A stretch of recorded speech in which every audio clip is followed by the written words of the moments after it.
இன்னைக்கு அனிமல் பிரெக்னெண்டா இருந்தா நம்ம என்ன சொல்லுவோம்? வாங்க கேட்போம். மனுஷங்க பிரெக்னெண்டா இருந்தா நம்ம பிரெக்னென்ட் தான் சொல்லுவோம். ஆனா அனிமல்ஸ் பிரெக்னெண்டா இருந்தா பிரெக்னன்ட் சொல்லக்கூடாது.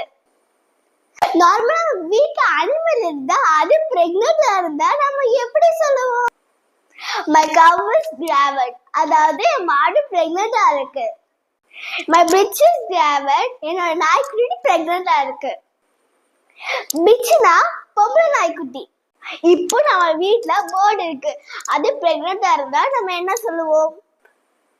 பேர்ட் பிரெக்னெண்டா இருந்தா பேர்ட் லே எக்ஸ்.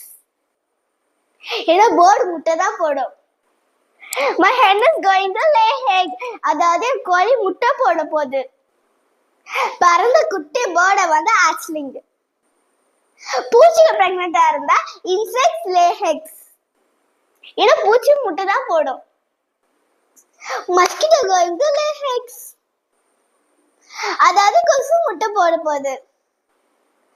இப்போ நீங்க ஃபிஷ் டேங்க் வச்சிருக்கீங்க, அவங்க ஃபிஷ் பிரெக்னெண்டா இருக்கு, அது நம்ம எப்படி சொல்லுவோம்? My fish is going to spawn. அதாவது ஃபிஷ் முட்டை போட போகுது.